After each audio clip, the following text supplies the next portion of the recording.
It's time to break out the old nun costume and dust off your rubber suits because American Horror Story is back. As the show launches into its 9th season of spine-tingling slasher movie spookiness, we thought that we'd take a few moments to count down some of the craziest things about AHS that you might never have known, both on screen and off.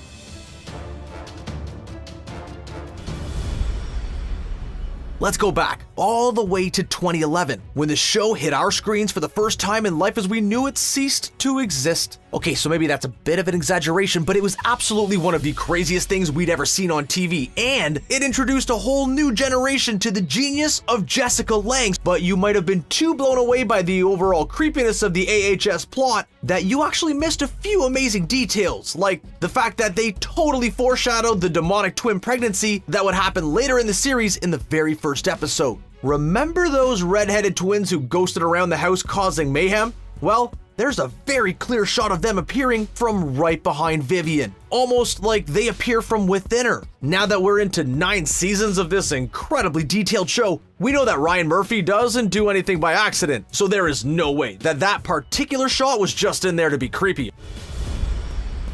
When the Harmon family first pulled up to what would eventually become affectionately known as Murder House, it might have seemed familiar to you, almost like you'd seen it before. The house is actually a very famous Los Angeles landmark known as the Alfred Rosenheim Mansion, and American Horror Story was definitely not the first and won't be the last show to film there. Construction on the house was started in 1902 and took 5 years to complete, residing on a street that was humbly referred to as Billionaire Row. Because of its lavish and somewhat haunting beauty, the house has been featured in tons of movies and TV shows. Most notably, the episode Fear Itself of Buffy the Vampire Slayer used the mansion as a frat house when the gang attended a Halloween party.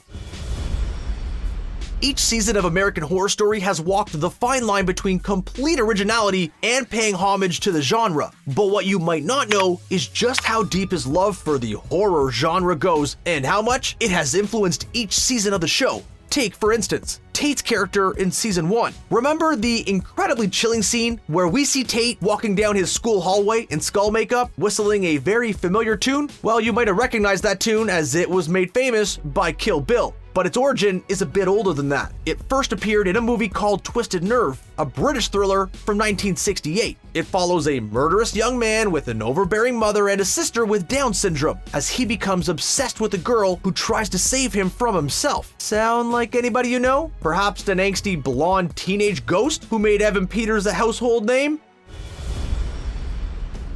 Tate's character isn't the only reference to an older film or television show to make its way onto American Horror Story. In fact, it's packed with them. There's actually way too many to name, but we'll rattle off a few from just Season 1 right now. To start off, we have the creepy twins in the hallway and the deceptively attractive maid who can reveal her true self at just the worst possible moments, like that bathtub lady who still haunts our dreams from The Shining, the girls who bully Violet in school, and the subplot where Tate gets way too excited about exacting revenge on them is a pretty clear reference to the 1980s cult classic Heathers. There is a ton of likenesses to the highly underrated horror thriller The Others, from plot points to creepy moments. The inspiration for Vivian's birth scene came from a movie that is subtly titled Demon Seed. And then there's the biggest one of them all, Rosemary's Baby. It is impossible to ignore the countless ways that Rosemary's Baby inspired pretty much all of this season.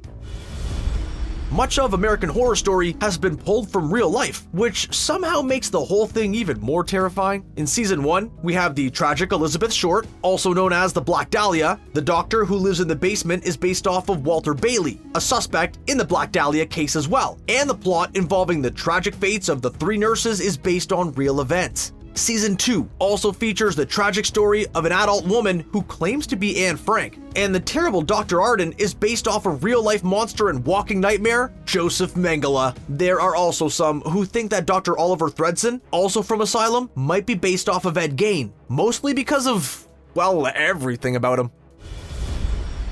To start off with, Kathy Bates' Madame Delphine Lalaurie was a real woman who was famous for doing all of the horrifying things we see her do in the show to real human beings in the 1800s. Angela Bassett's Marie Laveau was also a real figure, respected as a wise woman and practitioner of voodoo magic in New Orleans. Also in this season is the Axeman, based off of a real-life axe-wielding dude who was known as the Cleaver. And because we just can't go on and on about real-life people who have appeared in AHS, let's just say that pretty much everyone in the season Freak Show was based off of reality.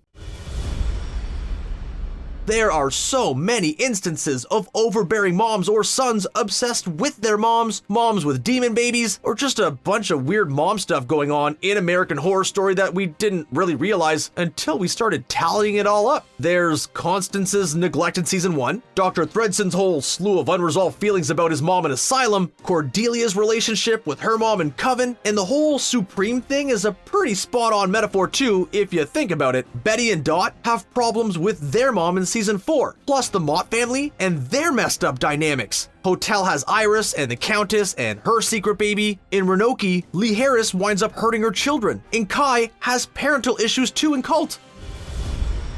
While we all know that Angela Bassett isn't actually a voodoo priestess, or is she in real life, she seems to have something up her sleeve because the woman has not aged since, well, ever. So much so that she and Cuba Gooding Jr. have actually crossed paths in a movie long before their time together in American Horror Story. That's right, Bassett actually played Cuba's mom in 1991's Boys in the Hood, and then 25 years later played his sister in season 6 of American Horror Story. Now, either that says a lot about how Hollywood casts women, she is only 10 years older than Cuba, or it simply speaks to how timeless this woman is.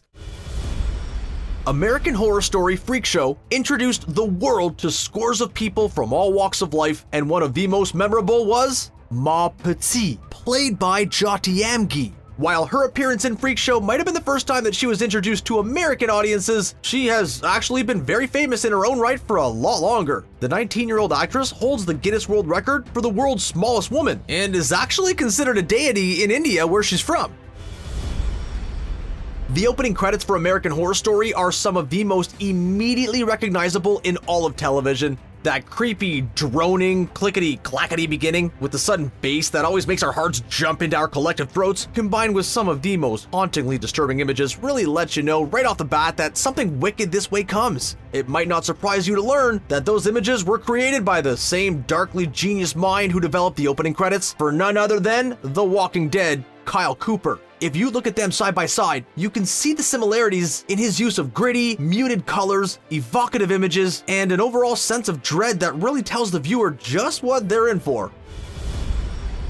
The recurring cast of American Horror Story have really landed what must be a dream job in Hollywood. Take Dennis O'Hare, for instance. He's appeared in 4 seasons of the show with an entirely new challenge each time, but possibly his most difficult role to date was that of the mute Butler Spaulding in Coven. The role was so demanding that O'Hare actually refused to speak on set in order to stay in character. Dennis O'Hare wasn't the only one who had to fully commit to their role in order to make it believable. Even a certified legend and seasoned pro like Kathy Bates couldn't slip in and out of one of her American Horror Story characters all that easily. In Freak Show, Kathy reportedly had to maintain her difficult, period-specific Baltimore accent at all times in order to do it while the cameras were rolling. While she has mastered many accents in her long career, and a handful of them on American Horror Story, she claims that this was one of the most difficult and required total commitment at all times. While he was generally known as being a singer, dancer, and a lighthearted comedic actor, Neil Patrick Harris has occasionally dipped his toe into slightly darker material. There were rumors that the actor would make an appearance in the American Horror Story universe, until finally he made his debut in Freak Show as Chester Krebs. But what you might not know is that Harris and his husband David Burtka were actually supposed to appear as Patrick and Chad, the ghostly couple who couldn't stop arguing in season 1. But because they had just played a very similar couple in a very Harold and Kumar 3D Christmas, they did not want to spark rumors that their real-life marriage was in trouble. The roles instead went to the awesome Zachary Quinto and Teddy Sears. Sometimes in American Horror Story, it's not just the people who are based in reality, but the places are too. The worst of all of them has gotta be the Asylum Briarcliff Manor from season 2. This dismal institution was based off of a famed asylum that actually existed in the United States called Willowbrook State School. The School ran from 1947 until as late as 1987, even after an expose on its conditions was released in the 1970s. Much of the events of the second season of American Horror Story revolve around actual events that took place at Willowbrook. American Horror Story has never shied away from using some CGI to get its message across from time to time, but Ryan Murphy and crew really do prefer to do things as practically as possible. They have an incredible makeup and special effects team who bring these worlds to life, like when they had James Cromwell's son come in and play the younger version of his father's character Hans Gruber for a couple of flashbacks during season 2. No fancy de-aging technology here, just a good old-fashioned and seriously uncanny family resemblance, and a little bit of movie magic was made. Sometimes the makeup on American Horror Story is just too good, and in the case of one instance, it almost got one of the stars of the show kicked off of set. Naomi Grossman dedicated herself to over 3 hours of intense makeup in order to take on the role of the beloved Pepper in Freak Show, and was so completely transformed that she was unrecognizable out of costume. A couple of confused security personnel saw the actress out of makeup and actually removed her from set. With so many actors coming in and out of the American Horror Story universe, it's safe to say that there are going to be some who have worked together before or have at least crossed paths. In the episode in which Tate is confronted by the ghosts of the teenagers he took the lives of years before, one of them is a brunette cheerleader, Chloe. What you might not know is that the actress who played Chloe is Ashley Rickards, who actually played a girlfriend of Evan Peters on the teen soap One Tree Hill. While the trope of a scary clown has appeared in tons and tons of movies and television over the years, there is one group who are particularly unhappy about it: professional clowns. A group called the Clowns of America International were so displeased by the character of Twisty in season 4 of American Horror Story that they actually protested his depiction of their livelihood. They claimed that his characterization as a seriously disturbing and murderous clown would prove damaging to their overall image of clowns. One of her most iconic moments from the series has got to be the moment when Lady Gaga and Kathy Bates first cross paths. Gaga's character is sitting on her bed next to a comatose Matt Bomer, and when Kathy Bates asks who she is, she responds with, "Your boy has a jawline for days." According to Ryan Murphy, she improvised that line on the last take, and everyone loved it so much that it was kept in the final edit. Zachary Quinto has played some amazing roles on American Horror Story, from miserable ghost to trusted doctor turned terrifying repurposer of human skin. But what you might not know about the actor is that he also took it upon himself to lighten the often grim atmosphere on set by entertaining the cast and crew with his banjo. While he claims that his playing was beloved by the cast and crew, we wonder if his co-stars would say the same thing if pressed about it. The Rubber Man from season 1 is definitely one of the scariest characters to ever wander around the American Horror Story universe. While we eventually find out that he's Tate in disguise, there's just something so unsettling about the way he lurks around corners, but it might take a little bit of the terror out of the situation if you picture the fact that Evan Peters had to be lubed up from head to toe in order to wriggle into that PVC suit every day on set. Say what you will about Chloe Sevigny, but the actress has never been one to shy away from a challenging role. In season 2 of American Horror Story, she played an inmate of the asylum named Shelley. Perhaps that's why the actress was quoted as saying that she wasn't so fond of her hotel character, Dr. Alex Lowe. Of course, she did not claim that the character was poorly developed or inherently bad, simply that she was too vanilla for the risk-taker's liking. Which makes sense, seeing as the last time she was on the show, she was able to explore just about every dark twist and turn you can think of.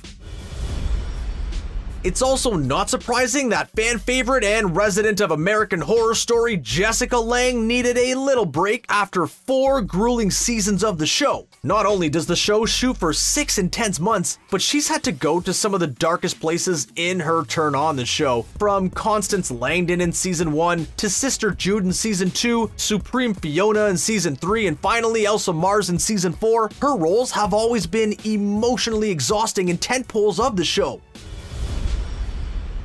a fan came up with the idea that each season of the show represents one of the levels of hell from Dante's Inferno, such as Season 1 is Limbo, Season 2 is Fraud, Season 3 is Treachery, 4 is Greed, 5 is Gluttony, 6 is Wrath, and 7 is Heresy, 8 is Lust, and 9 will be Violence. Seeing as Season 9 is all about 1980s style slasher movies, this could be spot on.